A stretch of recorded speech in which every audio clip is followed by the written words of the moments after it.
Sala para tocar temas de salud.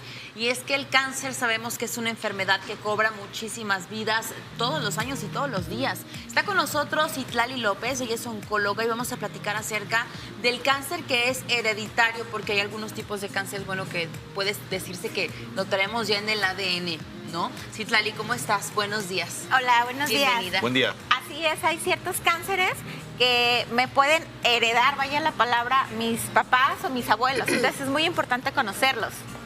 ¿Cómo Oye, qué yo tipo le de cáncer? Perdón. Yo le preguntaba a Citlali que si el cáncer de mama, me imagino que es uno, que es quizá heredable o no.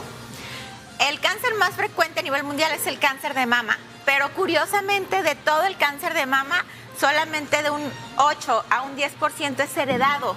Quiere decir que el 90% de los cánceres de mama que presentamos probablemente no son heredados. Están asociados a otros factores, pero curiosamente este no se hereda. A ver, para no irnos de cáncer en cáncer, ¿cuáles son los que sí se heredan? El más frecuente, hasta en 1% de los 20% de los casos, es el cáncer de colon. Es el más frecuente, sí. Cáncer de colon, cáncer de intestino. Este es el más frecuente que vemos. Entonces, es mama, es colon, es ovario, es endometrio, pueden ser algunos de gástricos. ¿Cáncer de próstata? Cáncer de próstata no, el cáncer de próstata nos da por la edad. Okay. Mientras más edad, más probabilidad de desarrollar cáncer de próstata. Ya. Este es uno por la edad. El más frecuente es mama, por ejemplo, y después es pulmón a nivel mundial. Ya. Pulmón no es otro de los que se herede. Está más asociado, ¿no?, al tabaquismo. Al tabaquismo, Entonces, afortunadamente no es tan frecuente, pero bueno, si yo tengo el gen, no es tan frecuente, pero si yo lo tengo, vaya que sí es un verdadero problema para mí. Entonces, aquí es la importancia de darnos cuenta quiénes sí tenemos el factor de riesgo o a quién estaría asociado el cáncer heredado. ¿Qué tipo de estudios tendríamos que hacernos para saber si por ahí en nuestra genética hay la probabilidad de contraer algún cáncer? O si aparece en este estudio, sí o sí me va a dar en algún momento. Es que lo que pasa es que yo me puedo hacer todos los estudios y puede que no lo encuentre. Entonces tenemos que dirigir los estudios a lo que estás buscando. Por ejemplo, mi hermana, mi tía, mi abuelita, antes de 40 años tuvieron algún tipo de cáncer, ahí valdría la pena estudiarlo, ¿no? Entonces, por ejemplo, el cáncer de ovario, que es uno que está asociado a la herencia, entonces resulta que yo haciendo memoria, investigando, mi abuelita tuvo cáncer, mi tía tuvo cáncer, mi hermana tiene... Entonces, ahí lo estudias. Lo que es importante, personas menores de 40 años que tienen algún tipo de cáncer, hay que descartar que no sea hereditario. Arriba de 40 años probablemente es por la edad y por lo que ya hemos comentado que puedes desarrollar el cáncer. Y si, por ejemplo, mi mamá tuvo cáncer a los 35 años, yo 10 años antes tengo que empezar a hacerme los estudios para poderlo diagnosticar. Mi papá tuvo cáncer de colon a los 35. Yo empiezo a los 25 años a hacer los estudios de acuerdo al tipo de cáncer que tuvimos y aquí valdría la pena acudir con un genetista que es el encargado de definitivamente decir sí o no tenemos algún gen que a lo largo de la vida puedo desarrollar y es lo que me va a provocar el cáncer.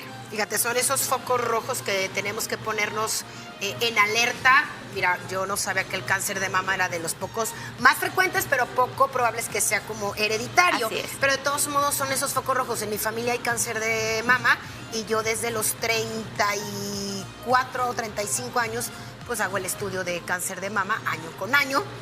Pues para evitar cualquier cosa, que creo que eso es lo que deberíamos de hacer todas las personas, echarnos un clavado a nuestro árbol genealógico pues para ver qué es lo que hay, ¿no? Así es, conocer los factores de riesgo. Exacto. Por ahí el cáncer de próstata no es tan frecuente, está más asociado a la edad.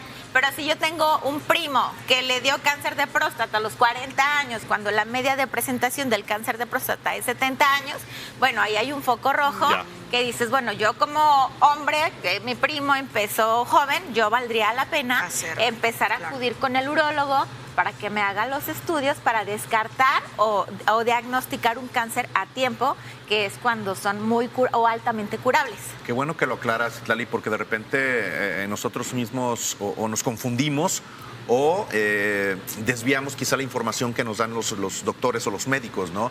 Porque yo tenía entendido, y la mayoría de personas no me dejará mentir, que, por ejemplo, en la familia siempre un médico general te pregunta, oye, ¿en tu familia hay cáncer? No, pues sí. Ajá. Entonces, es probable que tú también tengas cáncer. Entonces, qué bueno que aclaras todos estos puntos, porque yo vivía en esa parte, ¿no? De que, híjole, Yo también, bueno, es sí, poco claro, probable sí. porque en mi familia, afortunadamente, en mi familia directa no hay cáncer.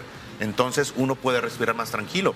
Pero ya estás comentando que hay otros factores en el cáncer, como tú lo comentas, de próstata, la edad, supongo que en el cáncer de piel, el exponerte al sol, bla, bla, bla, ¿no? Entonces, eso podría a nosotros dejarnos un poquito más tranquilos o también prender ese foco rojo y también de alguna forma buscar anticiparnos cuidándonos para no contraer un cáncer de los que ya mencionaste, ¿no? Aquí lo que tenemos que hacer, o lo ideal es, yo tuve cáncer de mama a los 25 años, a mí me tienen que estudiar, ver si yo tengo esos genes asociados al cáncer.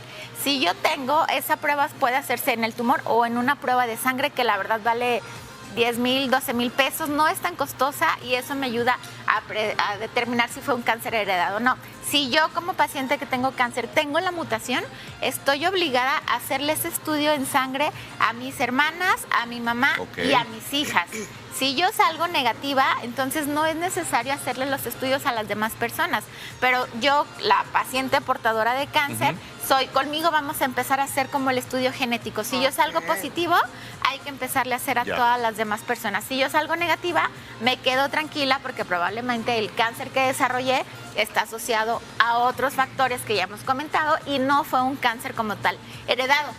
Me pasa que llegan muy asustadas porque mi mamá tuvo cáncer, pero a los 60, mi abuelita tuvo a los 70, y por ejemplo fue un cervicouterino que está asociado al BPH, mi abuelo fumaba, entonces fue uno de tabaquismo, entonces bueno, ahí vas haciendo la relación y dices, no, es poco probable que sea heredado, pero sí cuidado, pacientes menores de 40 años que tengan cualquier tipo de cáncer son los que sí vale la pena estudiar. Claro. Y insistimos, al paciente como tal ahí inicias y ya de ahí te partes a los demás si tienes la mutación. Claro. Citlali, hay preguntas por parte del público. Vamos a ver en pantalla que nos están escribiendo. Dice, si le detectaron a mi novia endometrio, ¿qué tan probable es que se genere un cáncer? ¿Cómo se previene? Y si lo puede desarrollar más grande, aunque se trate a tiempo médicamente. ¿Tiene que ver una cosa con la otra? Vamos aquí, dice, le detectaron endometrio. El endometrio es una de las capas del útero. El endometrio es la que se encarga de que las mujeres menstruemos cada mes. Quizás se refiere a endometriosis, ¿verdad? O endometriosis o que haya hiperplasia del endometrio, que esté muy engrosado. Hay que ver en qué fase de la menstruación, del ciclo menstrual estamos para ver qué tan anormal es. Y obviamente la hiperplasia endometrial, pero en mujeres añosas es a la que está asociado el cáncer de endometrio. El cáncer, no jóvenes, pero justo decíamos, el cáncer de endometrio sí es uno de los cánceres hereditarios, pero lo vemos en gente joven. O sea, aquí tendríamos que tener un poquito más el contexto de la edad de la paciente y un poquito más de información. Si dijeron hiperplasia, no pasa nada, hay que estarlo vigilando. Y el cáncer de endometrio es un cáncer que tarda muchos años en desarrollarse, no es tan frecuente. Si ya por ahí hay algo que esté en duda, la recomendación es la vigilancia con un ginecólogo que te esté haciendo los ultrasonidos cada cierto tiempo para que en el momento en el que veamos realmente algo patológico es tratar. En este caso algunas veces es cirugía, por eso valdría la pena la edad de la paciente para determinar si hay que hacer algo más. Ok, si tienen por ejemplo este tipo de cáncer, ¿es complicado que se puedan embarazar o no? El cáncer de endometrio, si lo quieres curar, lo tienes que operar. Entonces, tendríamos... Pero si tienes posibilidad después de... Lo que pasa es que te van a quitar la matriz. Te voy a quitar, bueno, es la que andaba en el musical, esa mosca. Es la que anda en el musical y no se sale. Ahí quiere andar de metiche aquí en el programa. Es una mosca panteonera que se me dio. Pero bueno, aquí, lo que pasa es que el cáncer lo tiene, si lo quieres, siempre les digo, lo quieres curar, lo tienes que operar. Si es un cáncer de endometrio, tendrían que los ginecólogos o el oncoginecólogo operar, traerse la matriz, operar la matriz, se llama histerectomía la cirugía. Entonces sí tendrían problemas para embarazarse. Por eso hay que ser como muy puntuales, determinar a qué nos estamos refiriendo, qué se nos dijo para ver el peso que le damos. Y si es un cáncer, definitivamente se tiene que operar. Muy bien, Citlali, para cerrar el tema, entonces, ¿qué tenemos que hacer? Me llamó mucho la atención el estudio que comentaste que se tiene que hacer cuando un cáncer aparece en personas menores de 40 años. ¿Qué es lo que debemos hacer para todo el público que nos está viendo? Es muy importante conocer mis factores de riesgo, ver qué tipo de cáncer desarrolló mi familiar o desarrollé yo. Hay que acudir con un genetista, él nos va a hacer los estudios necesarios para ver cuál es la línea germinal o cuál es el gen que está mutado para poder ahí tratar o empezar a prevenir. Si yo tengo factores de riesgo para un cáncer de colon, que es de los más frecuentes, hay que hacernos la colonoscopía, que es el estudio de tamizaje que se tiene que hacer a partir de los 45 años sin factor de riesgo. Si soy mujer, hay que hacernos mamografía arriba de los 40 años. Si empiezo a tener relaciones sexuales, hay que hacernos nuestro Papá Nicolau, de que empiezo a tener relaciones a los 3 años para prevenir. Aquí lo más importante, como siempre lo decimos, es la prevención. Acudan con el genetista, él les va a decir, no vale la pena vivir con la paranoia de que por ahí un familiar tuvo cáncer. Hay que hacer nuestra vida normal, vida y con saludable. el miedo de los resultados tampoco. Es que no quiero que me digan nada, no me interesa saber nada, ¿no? Eso pasa mucho, que tengo una bola y no le hago caso porque me da miedo. Hay que atender las cosas y a tiempo podemos salvar muchas vidas, podemos preservar los órganos, la calidad de vida de los pacientes es muy buena, entonces, bueno, a tiempo es la diferencia. Claro, tenemos un mensaje más, Citlali, vamos a ver por acá qué nos comenta la gente. ¿La fibrosis causa cáncer de mama? A ver, ahí está la pregunta. La fibrosis sí es muy frecuente. ¿Qué pasa cuando les pedimos que se revisen? Te revisas y sientes por ahí algunas bolitas, zonas induradas. Eso es, ¿no? Esa es la fibrosis, bolitas que puedes sentir. La fibrosis no causa cáncer. Pudiera decirles que hasta un 70% de las mujeres tenemos fibrosis. Nada más hay que estarnos vigilando, pero no, la fibrosis como tal no está asociado al cáncer de mama. Muy bien. Perfecto. Citlali, muchísimas gracias por esta información y por acompañarnos aquí en Cada Mañana y nos vamos a un promo.